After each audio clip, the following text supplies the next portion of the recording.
Mounika function కోసం అని చెప్పేసి బాలు అయితే చాలా సంతోషంగా ఉంటూ ఉంటాడనమాట. ఇక ఉదయాన్నే లేచి పట్టు పంచె కట్టుకొని ఇక రెడీ అయ్యి ఇక ఏర్పాట్లన్నీ చూస్తూ ఉంటాడు.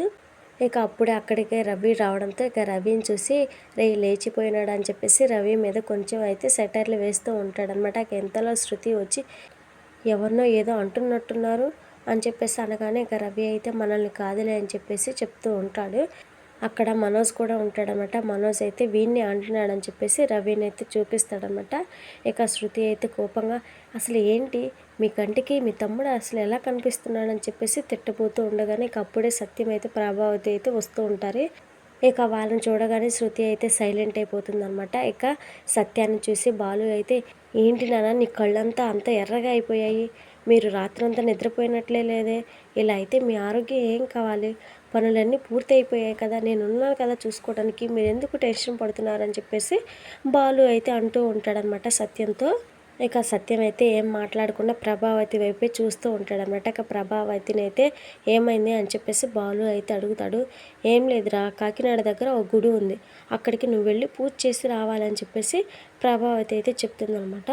ఏంటి, ఇంట్లో నా చెల్లి ఫంక్షన్ పెట్టుకొని నేను కాకినాడ వెళ్ళి పూజ చేసి రావాలా, నేను వెళ్ళను, ఇక్కడే ఉంటా అని చెప్పేసి సత్యం భుజాల మీద చేయి వేసి సత్యం పక్కనే కూర్చుంటాడనమాట బాలు. కాకినాడ గుడిలో పూజ చేయటం మంచిదిరా, అలా చేస్తే మంచి జరుగుతుంది అని చెప్పేసి బాలుని కన్విన్స్ చేయాలని చెప్పేసి చూస్తూ ఉంటుందన్నమాట ప్రభావతి.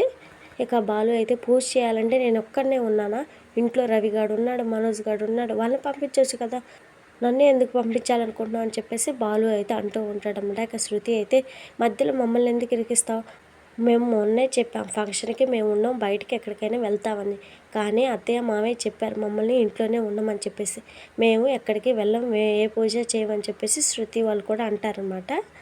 ఇక ప్రభావతి అయితే బాల మీద కోపంతో ఏంట్రా పూజ చేసి రమ్మని నీకు చెప్తే వాళ్ళని పంపొచ్చుగా వీళ్ళని పంపొచ్చుగా అంటావు, నీకు చెప్పిన పని నువ్వు చేయడం నీకు చేత కదా, నువ్వు కాకినాడ వెళ్ళాల్సిందే, పూజ చేసి రావాల్సిందే అని చెప్పేసి అనగానే బాలు అయితే వెళ్ళనంటే వెళ్ళను, నేను ఇక్కడే ఉంటాను, నా చెల్లి కళల్లో ఉండే సంతోషాన్ని నా కళ్ళారా నేను చూస్తేనే నా మనసుకు హాయిగా ఉంటుందని చెప్పేసి బాలు అయితే అంటాడనమాట. ఇక ప్రభావతి అయితే కోపం పట్టలేక నువ్వు ఉంటే అసలు ఫంక్షనే జరగదురా అని చెప్పేసి అంటూ ఉంటుంది. ఇక ఇంట్లో వాళ్ళంతా ఒక్కసారిగా షాక్ అయిపోతారు. వాళ్ళు నిన్ను అసలు ఫంక్షన్లోనే ఉండొద్దన్నారా, నువ్వు ఉంటే వాళ్ళు అసలు ఫంక్షన్కి కూడా రానని చెప్పేసి తెగేసి చెప్పారని చెప్పేసి ప్రభావతి అయితే చెప్తుందనమాట. ఇంకా ప్రభావతి మాటలకే మీనా, రవి, శృతి అయితే షాక్ అయిపోయి చూస్తూ ఉంటారు. కానీ మనోజ్ అయితే వీడికి ఇలాగే జరగాలని చెప్పేసి నవ్వుకుంటూ ఉంటాడనమాట. ఇక బాలు అయితే ఎందుకు రాకూడదు, నేనేం తప్పు చేశానని బాలు అయితే అంటూ ఉంటాడు. ఇక ప్రభావతి అయితే ఏంట్రా పెళ్ళిలో నువ్వు చేసిన గొడవ చాలదా, నువ్వు చేసే గొడవల వల్లే వాళ్ళు నువ్వు ఉంటే ఫంక్షన్కి రానని తెగేసి చెప్పారు, నువ్వు ఉంటే నా కూతురి ఫంక్షన్ సవ్యంగా జరగదు, నా కూతురి ఫంక్షన్ ఏ గొడవ లేకుండా జరగాలి అని చెప్పేసి ప్రభావతి అయితే చెప్తుందనమాట.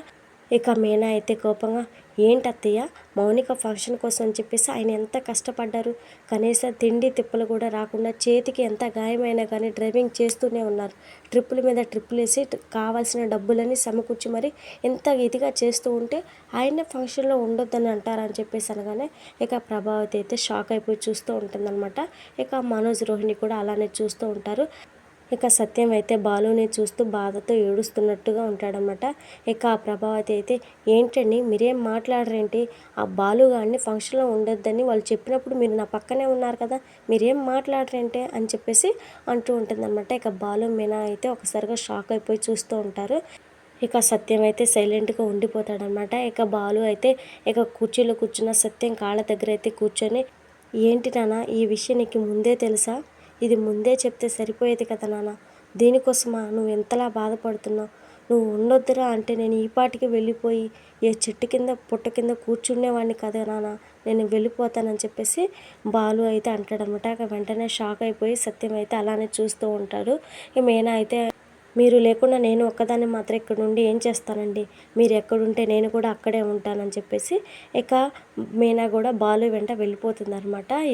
ఇక సత్యం అయితే ఏడుస్తూ వాళ్ళిద్దరిని అలానే చూస్తూ నీ కూతురు ఫంక్షన్ చక్కగా జరగాలని చెప్పేసి కన్న కొడుకునే ఇంట్లోంచి వెళ్ళిపోమన్నా, అసలు నీకు మనసు ఎలా ఒప్పింది ప్రభా అని చెప్పేసి అంటూ ఉంటాడనమాట. మరి సంజు ఫంక్షన్ కోసం అని చెప్పేసి వచ్చేసి ఇక శృతి ఉంటుంది కదా, శృతిని చూసి ఎలాంటి గొడవలు చేస్తాడు, ఇక మరి సంజు నిజస్వరూపం మరి సత్యం వాళ్ళకి ప్రభావతి వాళ్ళకి తెలుస్తుందా లేదా అనేది మనం నెక్స్ట్ ఎపిసోడ్లో చూద్దాం ఫ్రెండ్స్. మరి మన వీడియో కనుక నచ్చితే తప్పకుండా లైక్ చేయండి. మన వీడియోస్ని మిస్ అవ్వకుండా చూడాలనుకుంటే ఛానల్ని సబ్స్క్రైబ్ చేసుకొని వీడియోకి లైక్ ఇచ్చి సపోర్ట్ చేయండి friends. Thank you for watching my video. Thank you so much.